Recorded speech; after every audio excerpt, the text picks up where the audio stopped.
Has central government? I don't want to be unkind, but I have to say it hasn't done as much as what I've loved to have seen, that I've seen the best of local government do. So very important. What I'm trying to say to you is that citizens' behaviour is changing. We have to, as part of our transformation, take that on board. And we have to think about the personalisation agenda much more radically, and that means changing the way we think and the way we behave. So what did we do in Kent? Well, alongside that digital thrust, in Kent we've already got the public access agenda. If you take the normal position of a place that carries services to about 2 million people, you can guarantee there are about 500 telephone numbers, there are about 32 call centres, there are about 3,000 locations, and if you're a member of the public, you have to be bloody psychic to find out where anything is, right? But if you're in an organisation, singly, I'm running a very efficient organisation, my overheads are down, my transactional costs are low. From the citizen's point of view, rubbish, okay? So in Kent, what we did 5 years ago, we said, we've got to stop this. We're going to have a retail brand, physical retail brand. It will not be a local government brand. Now, this is where political leadership comes in. My politicians love their brand, you know. Kent County Council brand's been there for 1,000 years. You're trying to change it, for God's sake. You know, you're going to take, I'm going to go into a psychiatric service if you do that to me. And we had that right across the public sector. And we got over that, and we now have, we're going up to 17, we're up to 10. They're called gateway facilities. They are retail facilities. They are not public sector facilities. When you go in, you are feeling that you're in blue water. You're feeling you're in a shopping mall. It's high quality, up to 100 agencies in there, a free internet, all of it transactional and digital. And we're just about to test purchase cards, coming back to my question of digital, which will have Job Centre Plus, benefits, etc. Just to let you know on this, when we developed the gateways, one of the first things that happened about 3 years ago, we got Steria in to just do some profiling on assessment costs in the public sector. A complete and utter disaster area. It's costing the country billions. Just if you're made redundant, if you have to touch the public sector, local government, health sector, do you know how many assessments you have to go through? 15 financial assessments. 15 financial assessments, just one transaction. Tell us once, which we're part of in Kent, which is just registering a death, registering a birth. Anybody lost any relatives in the last 2, 3 months, 6 months? You'll know. If you have to register the death, nightmare. You have to troop around all the public agencies. Well, no, not in Kent now. You're going to the Gateway 1. That process alone, that one process, saved Kent in 6 months £500,000. Just that one process. So my challenge in Kent was, if we're serious about this question, we should have one web portal, we should have one single phone number. All of the call centres in Kent now have been integrated. They're not where I want them to be, because they should be virtual now. Home call centering is developing. But so if you ring any public service in Kent, instead of being given another number, you'll be transferred. That's made a massive efficiency saving across the Kent economy. That includes fire, health, police, all of us. In terms of gateway, you can go into a gateway and you will have central government. For the first time, only in the last 8 months, has Job Centre Plus saying it's coming into the gateway developments. It's been very, very hard. And I've made my views known to the Treasury that, you know, people have to think much more dynamically about the way in which we're perceiving citizenship in this next decade, particularly in the light of our financial position.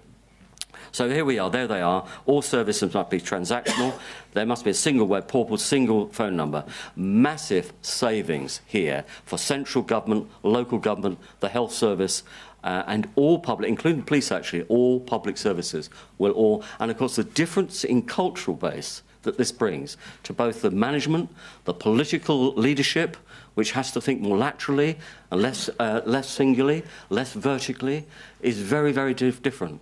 It requires different skill sets, and it's very exciting, but it requires a different process. Margate now is very interesting. If you look at what's gone on around the country, various authorities, local authorities and the health service, there are some very good examples nationally, as there are in the States. But what Margate is a very poor, it's one of our poorest parts of Kent. It's had a history of migrating disadvantaged people in there from London, from Kent, from other parts. We've had, obviously, Dover being busiest port of entry in the world. We've had, there's about 30 million people come through the port of Dover, and we've had asylum issues big time in that. So we've got a large migrant population. And we looked at this, and we looked at 3 wards, and we discovered that their population changes by a third every year. And it's no good trying to talk about regeneration if, for instance, your population is got that churn, and that population has disproportionate numbers of people who have learning difficulties, mental health difficulties, all those things that have been parachuted in because the authorities, the place is cheap in terms of accommodation.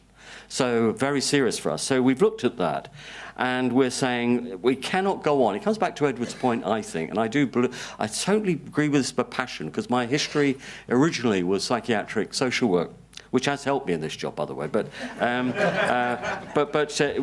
where I agree is this, that if you take infrastructure and go back to first principle, that all of us that have come in and are in the public sector, and some of you here today in the private sector, you'll know that actually, if you really want to improve people's lives, then you've got to deal with infrastructure, good road networks, good education, good leisure, all the things that you and I that matter to you and I, they matter to all of us. And so those things need to be number one principle. We've got to still hang on to those. And it really pleases me to see that we are thinking strategically now about the long term and not short-termism. There's a real challenge in terms of our financing banking in this country, but let's say that we hope that happens. If you then take the secondary issue, how do we target professional staff? Professional staff being social workers, psychologists, teachers, police officers, all of the plethora of professions that we've got out there, and say, are they delivering a return on the investment? So, for instance, if I've got 1,000 social workers, have I got less children in public care system, or have I got more children in public care system? If I've got 1 psychiatrist to every 5,000, have we got less mental health or more mental health? Well, sadly, paradoxically, the more of these professions you get, the more you have. The more social workers you get, the more children in care you have. The more psychiatrists you have, the more mental illness we have. It's one of those things, yeah? It's not just in here, it's in America too, it's in all over the world. So you have to rethink your position. That's what we're doing in Margate. We're rethinking the position. If you've got a disadvantaged community and you've got these silos all working, how can we rethink our position in terms of intervening in that family's life? If I told you that in this country at the moment, right across the piece, go to any local authority, any unitary authority or county government that is responsible for a whole range of services, you will see up to, do you know how many? Up to 34 professionals visiting the same family. Tell me that's efficient. It isn't. It isn't. Kent, we're up to 15 people visiting the same family, and we class ourselves as being excellent. Well, that's not good enough. And that's a multiple of disciplines. So the challenge to the professions is very serious, and that's what Margate's about, and we're going to take that very seriously indeed. The housing bit of it is to say, let's stop tinkering with the edges. Let's create, as they've done in the north and the northeast, create nothing new there. Create a vehicle that gets into compulsory purchasing, regeneration big time, and don't mess around with the margins. That's what we're trying to do there. So that's one. The asset management, well, this one is the most wicked issue. And I say that, and I think it's probably going to be true nationally with government as well as local government. Because whatever we say about the political leadership, it's all right when it all gets together, but when you get it in bits of it, they all start squabbling. These are my assets, they're not your assets. And when I said to a group of my leaders in Kent, well, hold on a minute, public assets are public assets. They're citizens' assets, actually. They're not our assets. They're citizens' assets. I think they're very glad I'm going to stand down at the end of May. The truth of this is that when you start dealing with physical bits of our business, we get very excited about it as silos. And what Total Place is suggesting is that we think much more radically than we've ever done since the war.